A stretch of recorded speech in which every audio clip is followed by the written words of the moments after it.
So Xabi Alonso's system has a very aggressive counter-pressing structure. So when they do lose the ball, they are there to win it back instantly, and so that stops them from retreating into their 4-4-2 shape, which we'll have a look at later on in this video. So for example, when they're building and they've pushed up the pitch, Grimaldo drifts inside, Florian Wirtz has the freedom with Hoffman in the right half space, and those are the two centre midfielders, Xhaka and Palacios, and then the back three push up, but Hincapi, the left-sided centre-back, has the freedom to act like a left winger.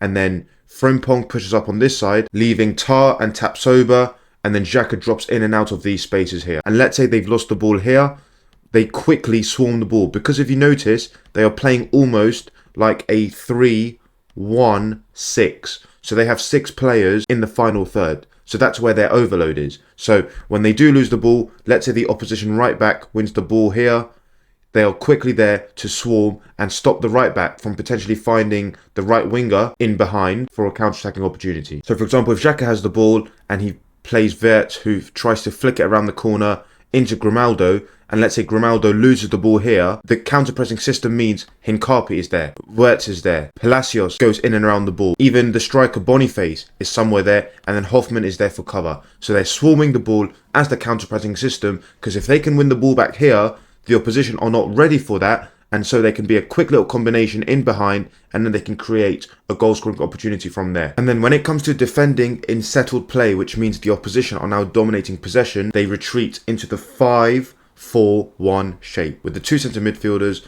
2 attacking midfielders, and the striker up top. Now the trigger to aggressively press is out wide. When the opposition fullback receives the ball, that's when the left wing back Grimaldo aggressively engages, and then the rest of the defence shuffle across. And now, what shape are they in? They are now in a back 4 system with the 2 centre midfielders, and then it's a staggered or asymmetric 4-2-3-1 with Grimaldo, Wirtz, Hoffman shuffled across in that way, and then Boniface up top, locking off the switch. The opposition are stuck on this side, they have to build through here, and that once again sets them up to win the ball back here and then quickly start a counter-attack. If the opposition manage to shuffle the ball across, every backwards pass is a trigger to step one line higher and trigger a sort of man-to-man press. It's not aggressively man-to-man, but every single player knows who to press if the opposition go backwards. So as that ball goes back, now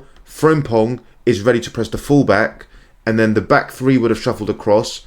Grimaldo is now going back into his shape, into the left back position now, and the centre midfielders would have pushed up, and so would have Wirtz and Hoffman as well. So this system allows the wing backs to really push on and act like they're wingers when it comes to out of possession and pressing, because Grimaldo and Frimpong, the left and right wing backs respectively, both know that the rest of the back line will shuffle across, so I have the freedom to really press and hunt and win the ball back. So as I said, when the ball is, let's say, with the left back, Frimpong knows that he can really go, because the rest of the back line would really shuffle across along with the midfield. So they can really aggressively hunt for the ball now. Now it's more like a man-oriented press, because every single player has a player that they're marking. It's man for man in the middle. The right centre-back is now marking their left winger, and now the 2 centre-backs are occupied with the striker and number 10, and then Grimaldo is focused with the right winger on the far side. So when it goes wide, it's more aggressive man-to-man. And let's say the opposition managed to play out of Leverkusen's high press. So the centre-back gives out to the full-back, Grimaldo engages, and then they find the third-man combination back out to the centre-back, and then they switch. No problem. Grimaldo will retreat back into his original shape, and then Frimpong is ready to go.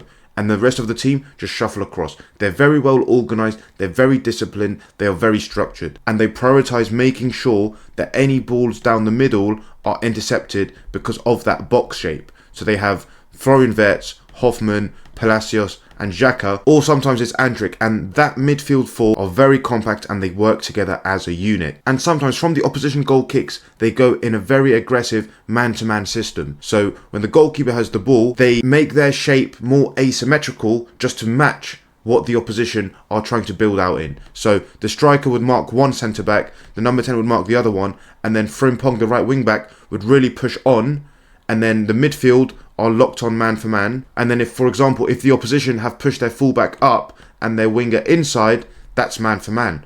The left wing back is now on the right back, the left centre-back is on the right winger, the central centre-back is on the number 9, and then the right centre-back is ready to press the left winger. So it's man for man now, except for the goalkeeper. So the goalkeeper would have to go long, and when he does go long, their back 3 and their midfield 2 are very good at winning aerial duels, especially Tar, especially Xhaka, Palacios, Andrić, Kasunu, Tapsoba as well, Hincapi. They have very good players that can win the ball in the air, and then they're sharp to the second balls, and then they can play. So the whole system is designed for the opposition to have no joy in building, and then if they do want to go long, they're still facing difficulty. Now the real question is, how far can Bayer Leverkusen go this season? We saw what they did last season. Champions of the Bundesliga, champions of the German Cup, and they fell short of an extraordinary treble season by losing to Atalanta 3-0 in the Europa League final. But that in-possession system that I've made a video on already, check it out if you haven't already. The out-of-possession system that you're watching now, this is the reason why Xabi Alonso's Bayer Leverkusen are genuinely unstoppable. Drop in your thoughts in the comments below on Xabi Alonso's Bayer Leverkusen.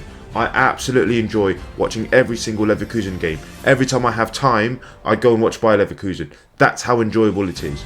I'll try to reply to your thoughts as much as I can, but until next time, peace!